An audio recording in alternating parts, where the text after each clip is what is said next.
그 최근에 난 그 기독교 신문의 칼럼을 제가 읽었는데요. 뭐 딱 그 몇 마디를 들어보면 이게 지금 어떤 내용인지 금방 파악할 수가 있습니다. 그 칼럼이 이렇게 글을 시작했습니다. 만만한 게 기독교다. 대중의 집단 광기와 분노의 배설 창구가 된 듯하다. 그리고 이제 드라마들이 쭉 나오는데요. 요즘 넷플릭스에 등장하는 자극적인 드라마의 패턴은 과장하면 기성전 기독교이다. 이게 이제 뭘 말하고 싶은지 딱 그 읽으면 금방 이제 저는 파악이 되던데요. 사실 저도 그걸 좀 우려하고 있습니다.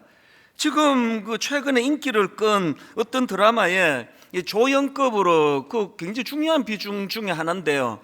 이 마약 중독자가 나와요. 그런데 뜬금없이 그 마약 중독자를 이제 어떤 그 교회 담임 목사 딸로 설정을 해놓고 계속 이제 예배 드리는 장면과 또 조롱하는 이런 내용들이 교차되다가 제일 제가 마음이 좀 당황스럽고 화가 났던 게 한창 이제 지금 위에서 예배가 드려지고 있습니다. 찬송가 소리가 들리고 막 이러는데 그 담임 목사 딸이 그 교회 지하에서 마약을 하는 거예요. 그래서 굉장히 그 장면들이 제 눈에는 굉장히 저질스러웠습니다. 이런 내용들을 그냥 마약 중독자로 묘사를 해도 전혀 드라마 전개에 지장이 없을 텐데 왜 하필 교회에서 그거를 찍어서 예배 드리는 장면하고 이 담임 목사 딸하고 계속 교차해서 이것들을 드러내고 있는가? 또 그런가 하면은 또 그 실화를 바탕으로 한 영화라고 해서 그것을 강조했던 영화가 있는데요. 근데 다 실화를 바탕으로 했는지 모르겠는데 허구를 하나 집어넣어놨는데 아주 악한 범죄자가 그 지역의 목사로 나와요. 그래서 이제 목사가 탐욕이 돈에 눈이 멀어가지고 마약을 팔고 성도들을 엄청나게 감금하고 노동력을 착취하고 이런 것들이 이제 영화의 묘사가 되는 겁니다. 아니 왜 실화를 바탕으로 했다 그러면서 뜬금없이 거기에 왜 목사를 거기다 왜 집어넣느냐, 이런 것들이 참 저를 이제 참 마음 아프게도 하고 또 화가 나기도 하는데요. 뭐 여러분 아시지만 그 작가들이야 또 감독들이야 가장 중요한 게 시청률 아닙니까?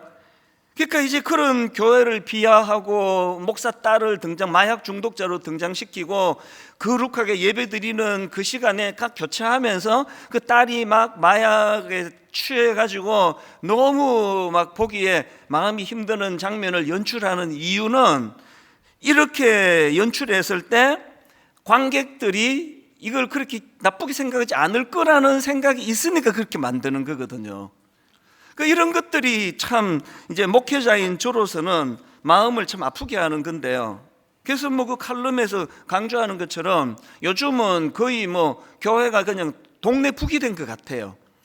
왜 이렇게 됐느냐? 제가 이제 그 칼럼을 읽으면서 요한복음 17장에 나오는 예수님의 기도문이 떠올랐는데요. 쭉 이제 많은 기도를 드리는데 요한복음 17장 14절에서 이런 내용이 나옵니다. 내가 아버지의 말씀을 그들에게 주었사오매 세상이 그들을 미워하였사오니 이는 내가 세상에 속하지 아니함 같이 그들도 세상에 속하지 아니함으로 인함이니이다. 여러분이 요한복음의 그 흐름이 뭘 강조하는지 아시겠죠? 요한복음이 딱 이제 나오자마자 빛 대신 예수 그리스도가 세상에 오세요. 그런데 빛 대신 주님이 세상에 오셨지만 세상은 예수님을 영접하지 않습니다. 왜 영접하지 않느냐? 빛으로 오신 주님이 자꾸 어둠의 세상을 지적하니까요. 어둠의 세상에 대하여 계속 이제 지적하는 그것 때문에 영접을 하지 않는 정도가 아니라 예수님은 배척하고 미워하는 거예요. 그러면서 이제 주님이 제자들에 대하여도 그 이후의 그리스도인들에 대해서도 세상이 너희들을 미워할 것이라고 이렇게 말씀을 하는데요. 제가 오늘 이렇게 막 세상이 교회를 비난하고 막 드라마에서 조롱하고 하는 게 바로 우리가 빛의 역할을 잘했기 때문이다. 제가 이렇게 설교하면요, 저는 양심불량이에요. 오늘 지금 교회가 이렇게 조롱당하고 성도들이 또 목사가 조롱당하는 건 우리가 빛의 역할을 잘해서 어두움이 화가 나서 그런 게 아니고요, 반대입니다. 많은 분들이 이야기하잖아요. 니들은 빛이라 그러면서 우리하고 뭐가 다르냐? 교회가 지금 더 밝으냐? 내가 보니까 교회가 더 어두운 것 같다.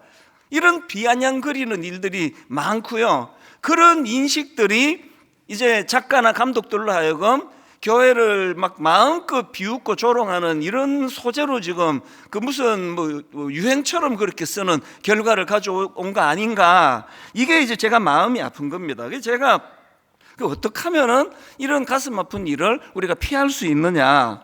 그래서 저는 목회자니까 뭐가 잘못됐나, 이렇게 된 원인이 어디에서부터 시작이 됐나, 그런 고민을 참 많이 하게 되는데요. 그렇게 고민하다가 발견한 말씀이 그게 오늘 본문 말씀입니다. 디모데후서 2장 20절 21절을 보십시오. 큰 집에는 금그릇과 은그릇뿐 아니라 나무그릇과 질그릇도 있어 귀하게 쓰는 것도 있고 천하게 쓰는 것도 있나니, 그러므로 누구든지 이런 것에서 자기를 어떻게 하면요, 깨끗하게 하면 귀히 쓰는 그릇이 되어, 그 다음 보십시오, 거룩하고 주인의 쓰심에 합당하며 모든 선한 일에 준비함이 되리라. 지금 여러분 이 말씀에서 강조하고자 하는 포인트는 아시겠죠? 하나님께서 추구하시는 것과 이 세상이 추구하는 게 완전히 다르다는 이야기예요. 이 세상은 큰 거를 추구해요. 성공을 추구해요. 이 세상은 인기를 추구하고, 이 세상은 겉으로 보여지는 화려함을 추구하는데, 우리 하나님은 그런 세상이 추구하는 것과는 완전히 다릅니다. 하나님은 크고 작은 것에 관심이 있는 것이 아니라 이게 깨끗한 그릇인가? 이 거룩한가? 이거에 관심을 갖고 있다는 것입니다. 우리 속담에 뭐로 가도 서울만 가면 된다, 이런 속담이 있지 않습니까? 제가 이 사전을 찾아봤습니다. 이게 무슨 뜻으로 주로 강조하는가 보니까요, 이렇게 설명했더라고요. 뭐로 가도 서울만 가면 된다는 이 속담은요, 무슨 수단이나 방법으로라도 목적만 이루면 된다, 이걸 뜻하는 거래요. 또 비슷한 속담으로 꽝 잡는 것이 매다, 이런 속담이 있지 않습니까? 이것도 제가 사전을 찾아보니까요, 두 가지 그 풀이 중에 하나가 이겁니다. 방법이 어떻든 간에 목적을 이루는 것이 가장 중요함을 비유적으로 이루는 말이다. 꽝 잡는 게 매다. 이게 뭐 악한 방법을 쓰든지 뭐 잔인한 방법을 쓰든지 뭐 가리지 않고 꽝을 잡는 게 이게 목적, 이게 잡는 게 중요하다. 이게 뭐 불법으로 가든지 뭐 합법으로 가든지 뭐로 가든 어디로 가든 목적지 서울만 가면 된다. 이 세상의 가치관을 아주 그 대변하는 대표적인 속담들인데요. 예수 믿는 우리는 지금 이런 가치관을 가르치는 세상의 가치관에 영향을 더 받습니까? 그런 거 중요한 게 아니야. 하나님의 가치관은요, 서울을 못 가더라도, 서울을 못 가는 한이 있더라도, 혹은 꽝을 못 잡는 한이 있더라도 악한 방법, 나쁜 방법으로 하면 안 돼. 이게 깨끗한 그릇이거든요. 자, 그러면 여러분 스스로 한번 양심에 손을 얹고 가슴에 손을 얹고 한번 물어보세요. 여러분은 지금 이 하나님의 가치관에 영향을 더 받고 사십니까? 이 세상 가치관에 영향을 더 받고 사십니까? 아니 뭐 큰 그릇만 되면 되지 뭐 이렇게 말이 많아. 가게 내가 돈 벌려고 가게 여는 건데 그 무슨 뭐 양심 따지고 다 따지냐고. 난 돈 버는 게 난 목표야. 불량식품은 어떠냐고. 이게 이제 아주 극단적으로 악하게 나오는 사람들은 이제 막 감옥에 가고 그러지만, 그래도 뭐 내가 교회 다니는데 뭐 감옥 정도로는 안 하지, 적당히 하지, 이렇게 스스로 한번 생각해 보세요. 여러분은 그리스도인으로 하나님의 가치관에 영향을 더 받습니까? 세상의 영향을 더 받습니까? 여러분이 입장 곤란해 하시는 것 같아서요, 저부터 고백할게요. 만약에 이런 생각을 해봤습니다. 하나님께서 이제 시계를 이제 22년 전으로 되돌려서 다시 이제 교회를 개척하는 그 지점에 서서 저에게 이렇게 물으세요. 하나님이 이제 가정한 겁니다. 이 목사, 이제 앞으로 네가 개척하는데 둘 중에 하나 택해라. 하나는 꽁 잡는 게 매, 이 가치관을 가지고 막 그냥 사람들 끌어모으는 데다가 온 마음을 다 기울이고, 그래서 막 그냥 막 단번에 한 10만 명이 모이는 그런 교회가 되는 길이 하나 있고, 그 다음에는 그저 하나님이 원하시는 깨끗한 그릇을 위해 가지고 그냥 뭐 절대로 이제 다른 일 못하고, 그래서 한 10년이 지났는데 성도가 한 15명 모여서 반지하에서 독립도 안 되고 이런 길이 하나 있다면 너는 어느 길 택할래? 그러면요, 놀라실 거예요. 저는 주저하지 않고 1번을 택합니다.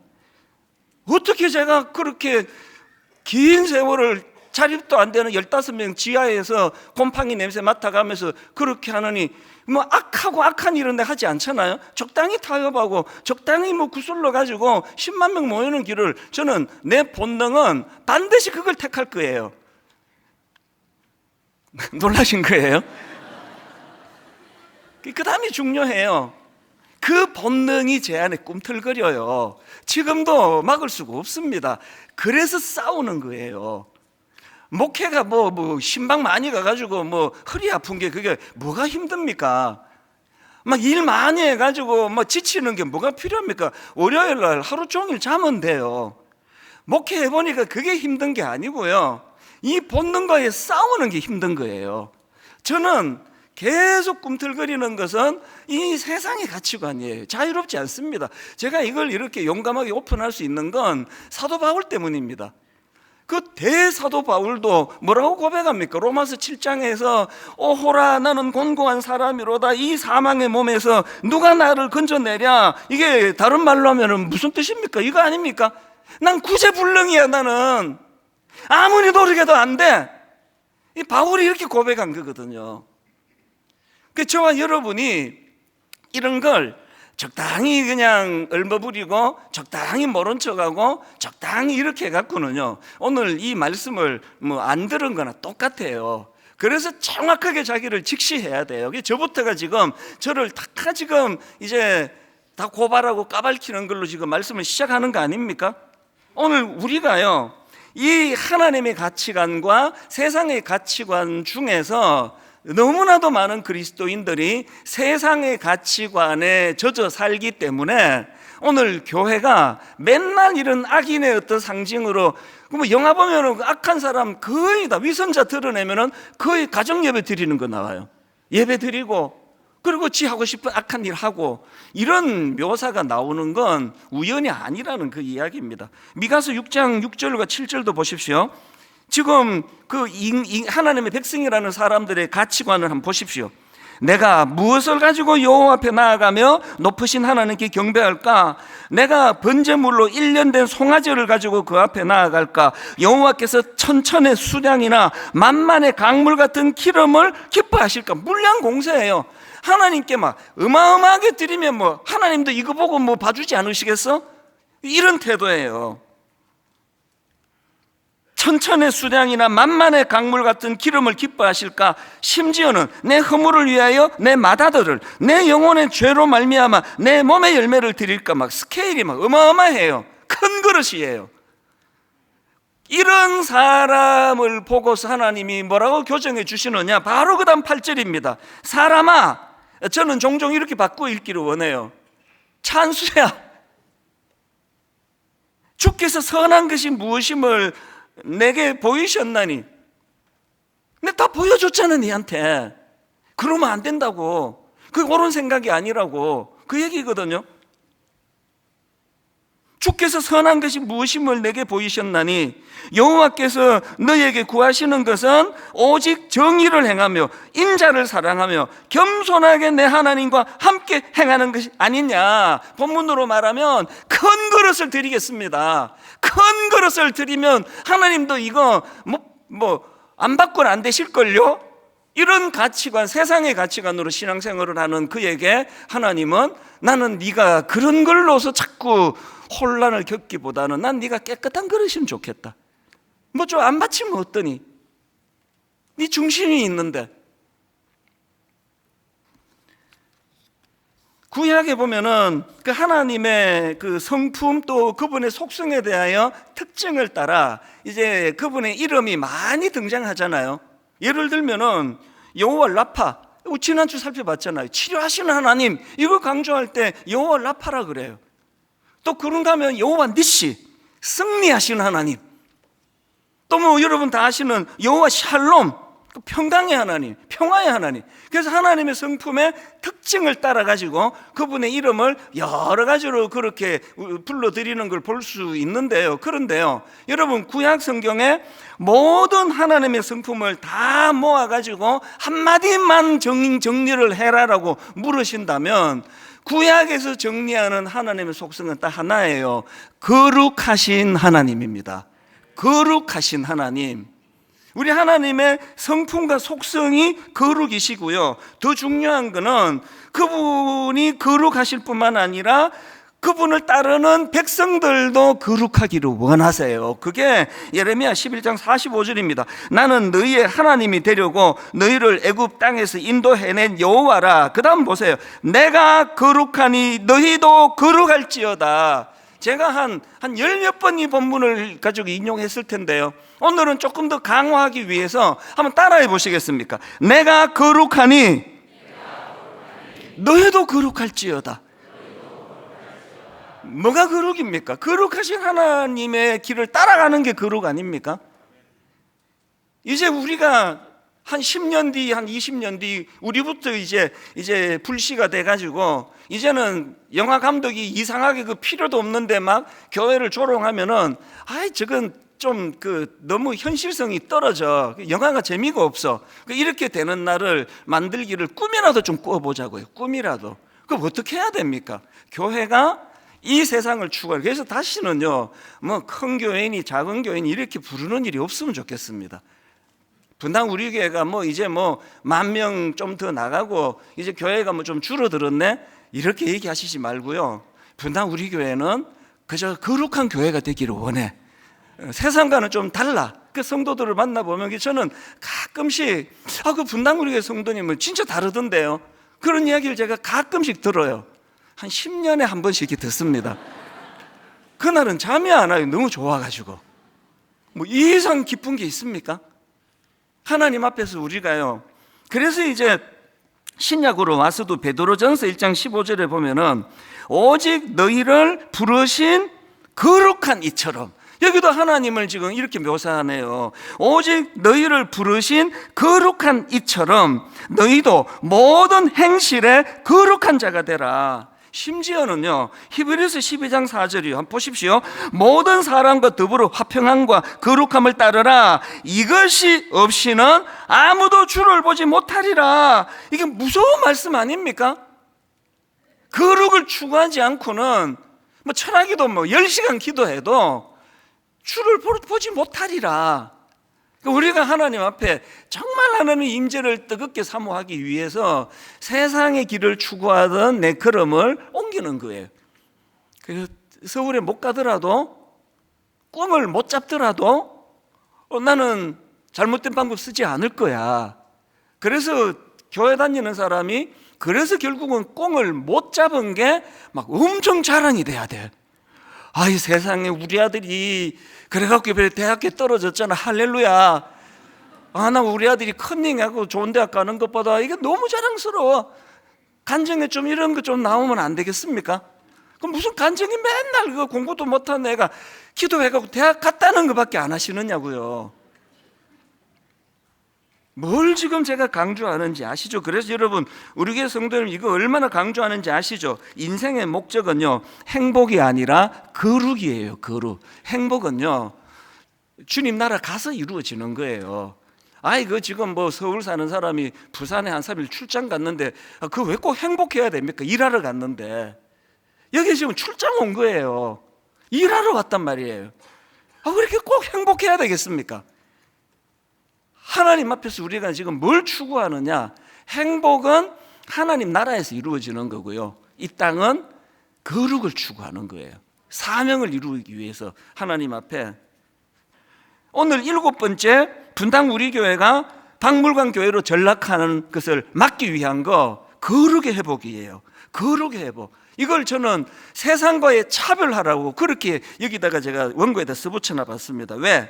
거룩이라는 단어는 히브리어로 카도시인데요, 이 단어는 어원적으로 그 의미가 구별된 거예요. 구별된 것. 그리고 여러분 아시잖아요. 성도, 이 거룩한 물이 성도도요, 이 구별되는 거예요. 구별되는 거. 세상과 구별되는 겁니다. 그래서 제가 오늘 설교 제목을 행복을 위한 거룩한 선긋기예요. 세상의 가치관에 100% 우리가 무공해로 살 수는 없다 할지라도 자꾸 선을 그어야 돼요. 세상과 선긋기. 서울 못 가도, 꼭 못 잡아도, A 못 받아도 나는 하나님의 정직, 하나님의 거룩, 이걸 나는 추구하고 몸부림치기를 원해. 우리 교회는 이런 교회가 되기를 바랍니다. 그래서 제가 이것과 관련해서 두 가지 추구해야 될 것을 말씀드리는데요. 첫 번째로 우리가 추구해야 되는 게 뭐냐? 교회는요, 함께, 이걸 강조했습니다. 교회는 거룩을 추구하는데 함께 거룩을 추구하는 공동체라는 사실이에요. 본문 디모데후서 2장 22절이 그 내용을 설명합니다. 또한 너는 청년의 정욕을 피하고, 그 다음 보세요. 주를 깨끗한 마음으로 부르는 자들과, 그 다음에 함께예요. 주를 깨끗한 마음으로 부르는 자들과 함께 의와 믿음과 사랑과 화평을 따르라. 청년의 정욕으로 상징되는 이 악한 세상 가치관과 싸워야 되는데 혼자는 역부족이에요. 함께 싸워, 함께. 다락방이 중요하고요. 여기 우리 대학생들 대학부 가셔야 됩니다. 청년부 가셔야 돼요. 함께 싸우지 않고는 청년의 정욕을 이길 수 없습니다. 바로 어제인데요, 이 설교를 제가 정리하고 있는데 교구 목사님에게 메일이 왔습니다. 지금 1만 성도 파송 운동 이후로 이 초신자들이 우리 되게 많은데요, 얼마 전에 어떤 순장님 만났더니 그 자기 다락방에 초신자가 5명이나 된대요. 이게 진도 나가기 어려운 거예요. 그런데 원래 들어와가지고 정말 이 초신자들이 귀하시다고 어떻게 해서든 박물관 교회가 되는 걸 막기 위해서 이제 애를 쓰고 계시다, 신앙이 성장하고 계시다, 그 얘기를 얼마 전에 들었는데요. 이 다락방도 그런가 봐요. 여기에요, 이제 처음 예수 믿는, 우리 교회에서 처음 예수 믿는 초신자분이 계시는데 이분이 아직 하나님 안 믿으신대요. 그런데 원래 들어와가지고 내가 다락방에 나가야 되겠다, 그 믿음을 이제 좀 애쓰시는 거 아닙니까? 그 다락방이 대단해요. 이 대표교들이 돌아가면서 하는 것 같아요. 이 완전 초신자에게 기도를 시켰나 봐요. 그 다락방에서 이 초신자가 기도를 한번 들어보십시오. 이렇게 기도하셨대요. 하나님, 저는 하나님이 아직도 잘 안 믿어집니다. 이렇게 기도하는 교회는 우리 교회밖에 없을 거예요. 하나님, 저는 하나님이 아직은 잘 안 믿어집니다. 하지만 전 이곳이 참 좋습니다. 여기서 하나님 말씀을 배우며 마음을 서로 열고 위로하고 공감받는 이곳이 정말 좋습니다. 그리고요, 그 다음 기도가 눈물이 날 지경이에요. 이제 그날 우리 다락방의 특징은 나눔이잖아요. 이제 자기를 오픈하고 대화를 하다가 그날 유난히 힘든 그 성도들이 많았나 봐요. 이 초신자가 이렇게 기도하셨대요. 여기 있는 다른 분들은 하나님을 의지하고 믿고 계시니까 이분들 하나님이 좀 잘 지켜주세요. 그러면서 기도하는데 이 초신자가 울면서 울면서. 그래서 그날 다 울었대요. 이게 다락방이에요. 그래서 참 함께 울고 함께 웃고 격려받고 용기를 얻고 힘을 얻고 처음 나온 초신자의 기도를 통해서도 그렇게 위로해 주고 이런 일이 일어나는데요, 저는 다락방 안에서 이 모든 일이 일어나기 위하여 저는 다락방 공동체가 거룩한 공동체가 되기를 원합니다.